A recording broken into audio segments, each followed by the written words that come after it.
Hi everyone, I'm Lori Carey, CEO of Nebula Academy. Welcome to Nebula 404, where we bring listeners the experience of high tech and what's going on in the career world for those interested in pursuing careers in technology. And today we have with us Abe Johnson. I'm super excited to have Abe with us today. Abe is an alumni from our program, and he is now about to take a leap into the world of software development at LinkedIn. So we're super excited for Abe and his journey to get there. And we're going to talk a little bit about that today. We're going to talk about how Abe came to us and was a part of our bootcamp, and how that journey led him to getting a job at LinkedIn. Welcome, Abe. Thanks for having me. All right, so tell us a little bit about your journey and how you got here. Yeah. So I've always, been interested in computers and software, and like just as a kid playing video games, it was a great escape. So I just found I was always slightly inclined to technology, always working on projects. At the start of, or towards the end of last year, I was looking to do something a little bit more ambitious, try to level up on the projects that I'm trying to do. So a friend of mine reached out. Her name's Andrea Dozier. She specifically mentioned this program. And then once I linked up with Bonnie Cannon of the center, she helped put together a scholarship, and she said, this is definitely the right program for me. I looked into it, saw that you guys were teaching, the Amazon, cloud, certifications and all of that, and that very much interested me. So I wanted to work on more ambitious projects to increase my career. Yeah. Cool. So you got a referral, you found out Yes. about this program, and Yes. you're like, I'm in. Yeah, 100%. Yeah. All right. So you were one of our star students. Every cohort, I always say this. Every cohort, there's always one student who stands out, right? And that kind of takes that leadership initiative and supports the other students in the classroom, and just has this natural talent to do that. And you were that student for us. And so we were excited to see you, kind of progress in your career, and excited to see where you were going to take it. Yeah. To be honest, really, I'm always curious to see where that drive takes somebody. And so it's exciting to see where your journey's gone to. And I know that when you first finished first graduated from the program, you were still trying to figure out what you wanted to do, and we wanted to be able to provide you with more opportunities to kind of build that momentum for you. Absolutely. So you joined the fellow program. Yes. So how has, just to give everybody a sense of what the fellow program is, it is an opportunity for students or graduates from our program to continue their learning after graduation in a paid position, where they are working to continue to learn and continue to kind of really evolve their career and continue to apply for jobs while they're in the fellow program, and take two paths. The fellow has two opportunities. They can become an instructor with Nebula Academy when they're ready, and when we kind of vet them and make sure they're ready for that, and they have that capacity to do that. Or they can just go right to directly into a software development role. We also have our SaaS platform where our graduate students who have the capacity can get involved in that. So the fellow program has two directions that it can take for candidates. And so Abe, when you came in, you were taking the path for a little bit of both, I think, right? Yes. You were interested in teaching, Yes. and you wanted to do both. And that's what I love about what we offer for employees and our candidates coming out of our programs, is they can choose two paths. They can do a little bit of teaching and a little bit of software development, which we as an organization feel it's really important. I 100% agree. I really don't think you know your home until you try a bunch of different things and see what sticks with you. Yeah. And additionally, I think getting access to industry level problems and consistently getting your reps in on it really raises your skill level so much, and your communication level, and makes you just available to provide so much value to any team you join. So yeah, Absolutely. I absolutely agree with you, Lori. Yeah, so you had that chance to do a little bit of both, and that, again, we want our instructors to be in the field, not just teaching, right? Yeah. And so that they can bring those real stories and challenges and problems to the students, to the classroom, and you did that really well. You were a great fellow. and our students raved about you because they liked the fact that you could relate to them and their challenges, because you've been there, you were in the class, you know what it's like to kind of be that have all that stuff thrown at you and trying to figure it all out. Oh, yeah. So they loved that value that you brought to them. That's what I love about fellows being part of our program. So tell us about how the fellow program helped you get to where you're going now. So just to transition, like towards the end of my graduation at Nebula, you begin working on this project called a capstone, which is like a group project with a bunch of teammates, right? It really gets you used to what it's like to be at a company, you know, with a team working towards a project, you know, and that experience, right, at the end when you graduate, you know, you get more of it as a fellow. So like consistently every day we have a stand up where I'm talking with my manager, right? And we have dev tasks we go over. We try to collaborate, help each other. Okay, today I have to learn about Salesforce. So there's so many things that I just get an opportunity to expand my knowledge, expand my skill set, right? And like practice industry level tools. And I find those just to be invaluable. So yeah, that is definitely one of the main advantages I found in the fellow program. Very cool. Yeah, and the fact that I love the fact that you brought Salesforce up, because that's a a key component of learning experience, right? A lot of times, coming out of a boot camp, a software engineering boot camp, you're learning how to code and you're learning some tools, but you're not learning how to really apply it to a real industry solution like an API to talk to Salesforce, right? Exactly. And getting to do that as a fellow is really beefing up your skill set, right? Exactly. So tell me some of the challenges you had with that Salesforce opportunity and what you were trying to do. So like one of the first tasks that I was tasked with as a fellow was making it so that, we could have there was already an existing mailing list, but everyone had to be added manually. And so we wanted to make a way to automate that through our website.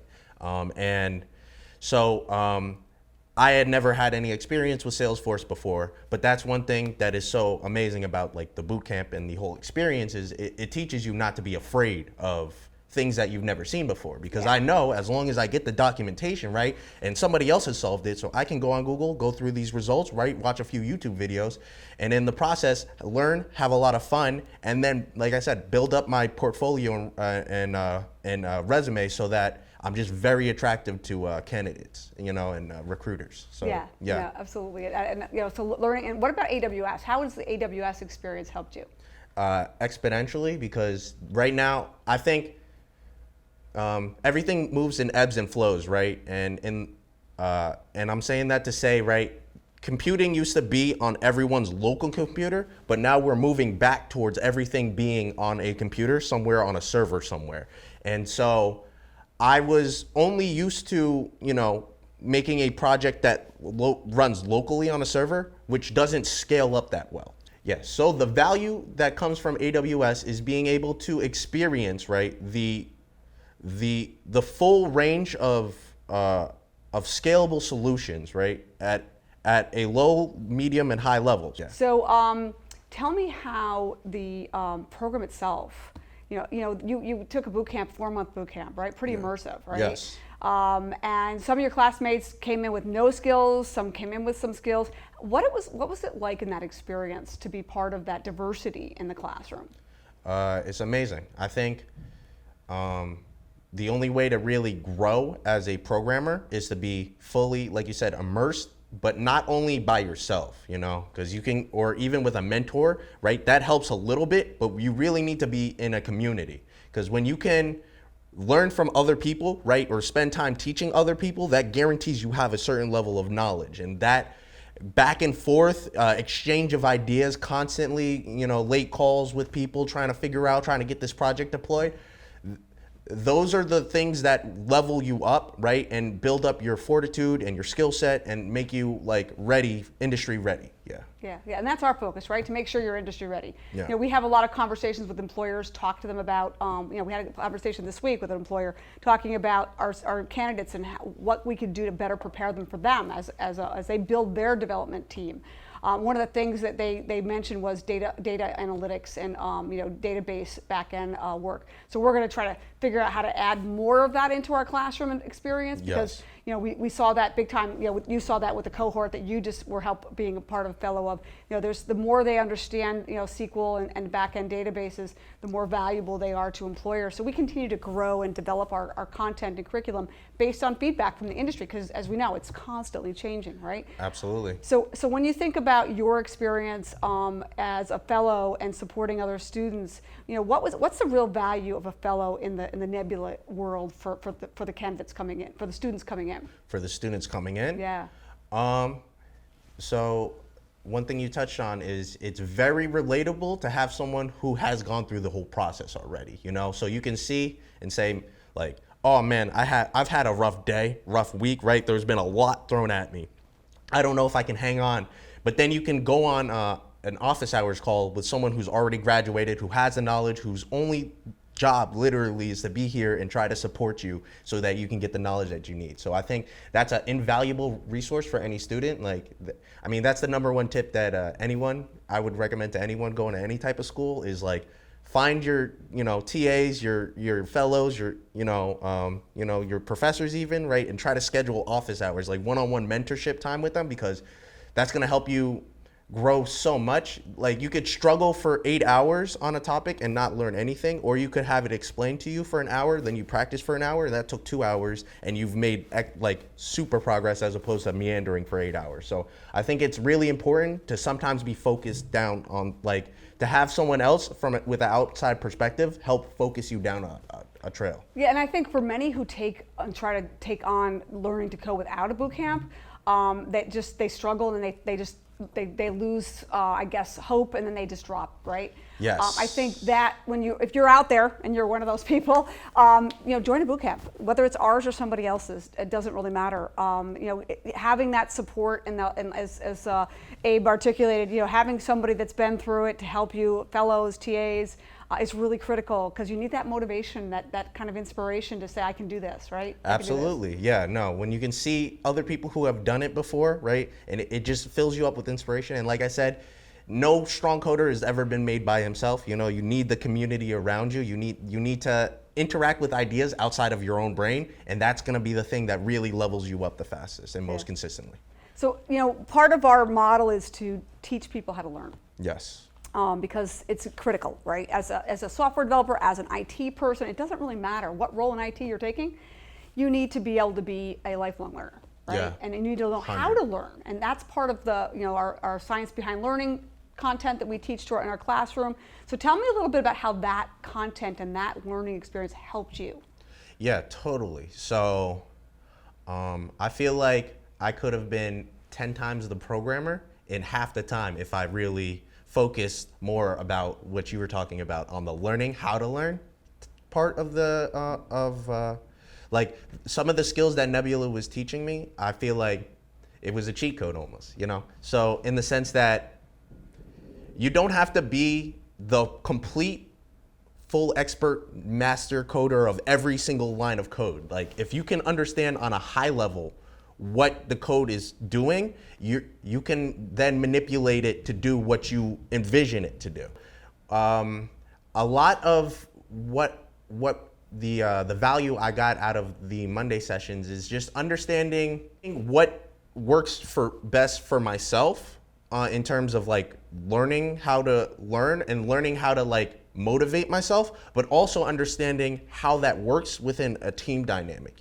Not everyone is going to be not everyone's going to learn the same way as you. Not everyone wants to learn the same way. Some people want to just go out and get it themselves and really work hard. Some people want to have certain things explained to them. So I think just being exposed to the variety of ideas and understanding, I felt like I had coming out of Nebula, like once I graduated, I had a much better understanding of myself, the goals I'm trying to like build towards, and then also how to work with others and like understand the motivation behind others. This is a huge thing I understood in terms of like being able to work with people.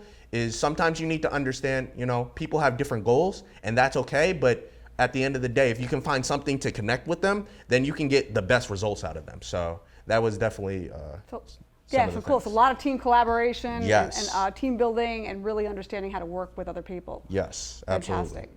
You know, when you think about the AWS and what value that brought to you, prior to our classes, what was your exposure to Amazon?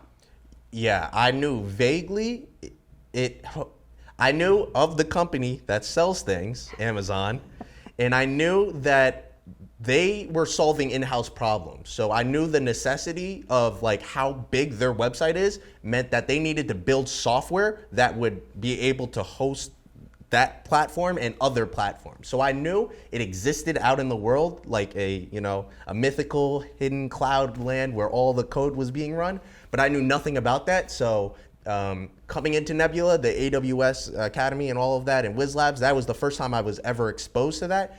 And that really helped me understand cloud computing on a very high level. So much so that like going into LinkedIn, that's gonna be one of my first tasks is they're not working with AWS, they're working with Azure because LinkedIn's owned by Microsoft.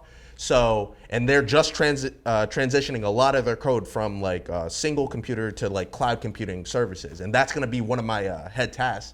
And that's only because I learned, studied, and took so much time to understand what was going on with the cloud computing. So, yes. And these are transferable skills. Yes, exactly. We teach AWS, but you also got exposed to Azure through the DevOps, right? Absolutely, yeah. That's the tools I'm going to be using every day. So, yeah. Yeah. So part of our course or program is students are exposed to DevOps, Azure DevOps, so that they can know what it's like on their project and that how to work collaboratively in a development operation environment, so agile environment. And that's critical too, because most boot camps, you're not getting exposed to those kind of development cycles that you need to be able to do in going to job. And whether we're teaching Amazon or Azure doesn't really matter because it's transferable skills, right? Exactly. That's the one thing I definitely want to point out is any job you get, basically, especially if it's worth its time, is going to train you on the spot with their tech stack because everyone does it differently. Some people have in-house solutions and all that type of stuff.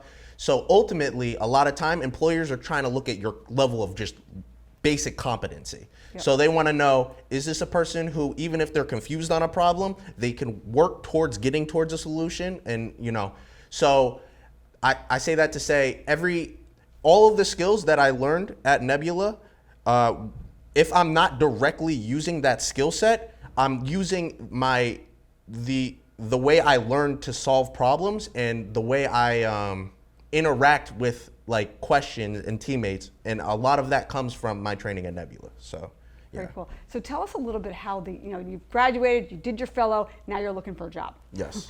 And tell us how the interview process and experience was. You've had a lot of interviews. Tell us, maybe share a little bit of some of the places you've been interviewed. Yeah.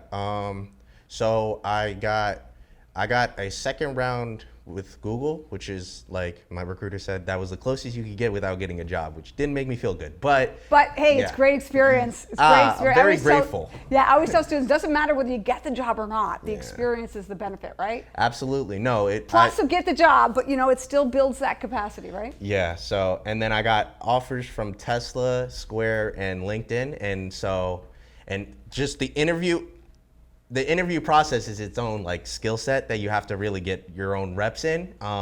But a lot of the things we practice at Nebula, like every morning we do a little code wars, right? And that's very similar to a whiteboarding interview, okay? So like the same way you're just gonna solve a problem, but you're gonna be collaborating with the developer on task, that's exactly the same format as in the mornings after stand-up, we have code wars, right?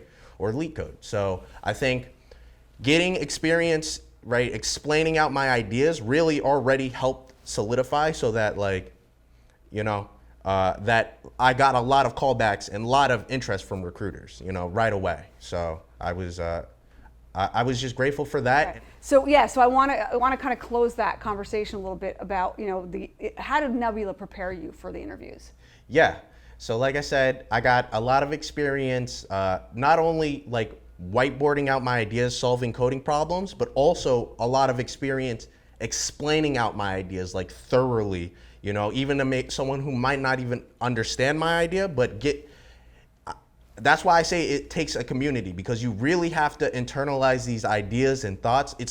Coding is its own language. So you really need to be able to, if presented with a new idea, even if you don't understand the idea completely, you can be able to do certain things or be able to go to a place to get the knowledge. So I think going through Nebula really enhanced my ability to be able to do that at a level that I guess companies find acceptable. Yeah. Yeah. So it helps you, kind of prepare you for those interview interactions, right? Yes, absolutely, and stand out completely. Yes. Yeah. So what was the in this decision process, you got offers from Square, Yeah. you got offers from Tesla and LinkedIn, yeah. and LinkedIn. So Yeah. why LinkedIn?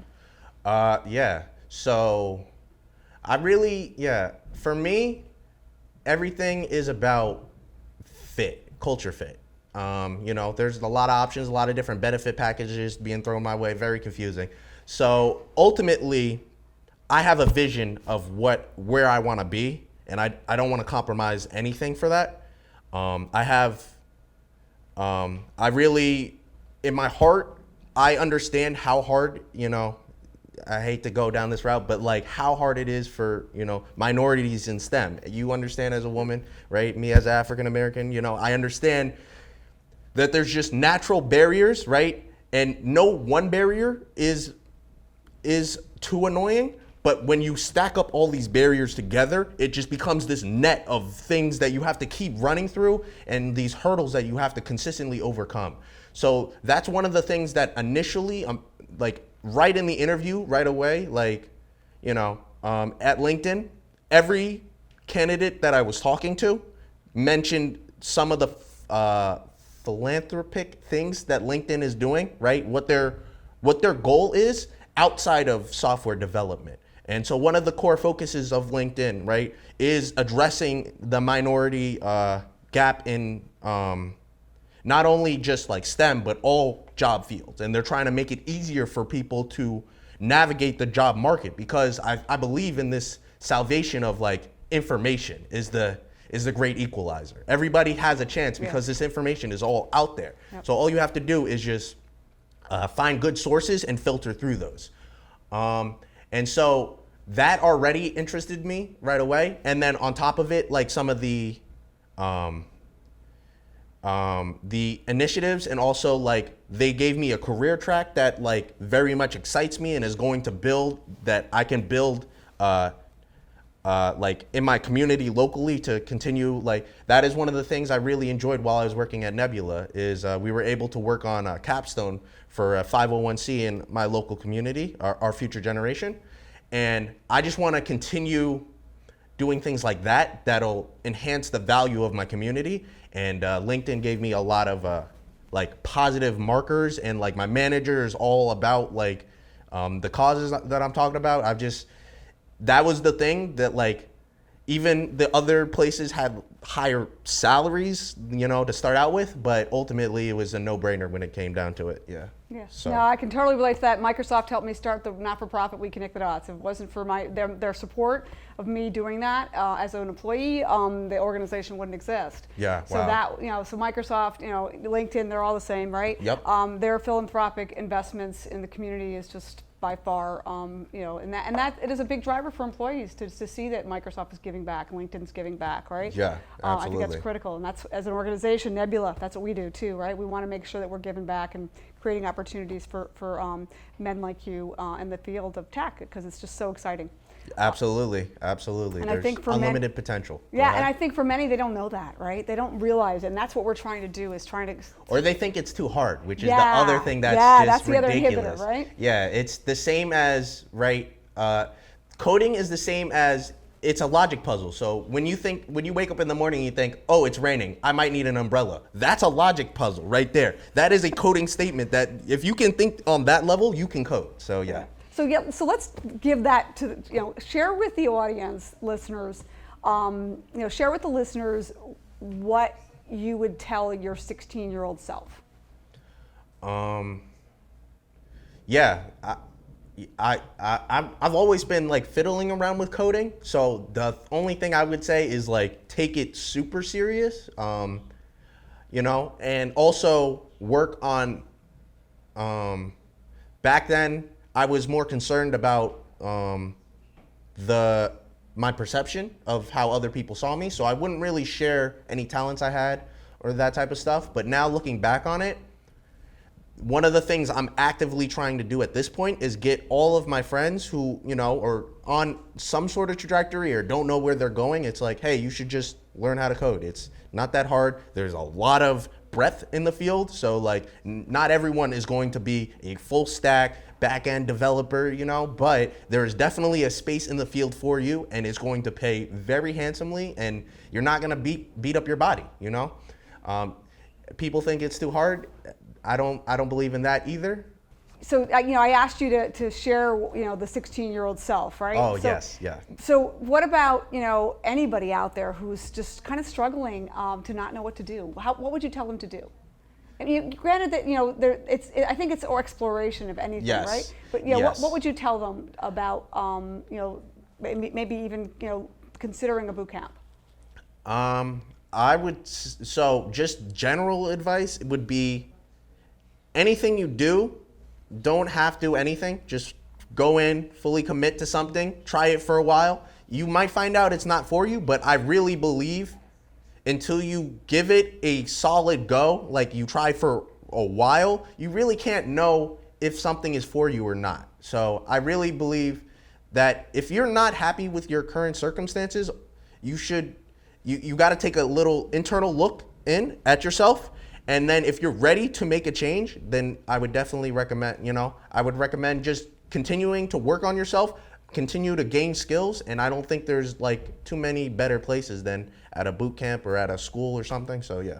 All right, awesome. So, everybody needs somebody to motivate them, right? Yeah. And that's a big part of what we do as an organization. We're about coaching environment, creating that coaching culture to get everybody working together, motivate and inspire each other, and then understanding the neuroscience behind that. That's part of our science behind learning. But outside of the classroom, it's important to have a network or a support system. Absolutely. So who's your motivator?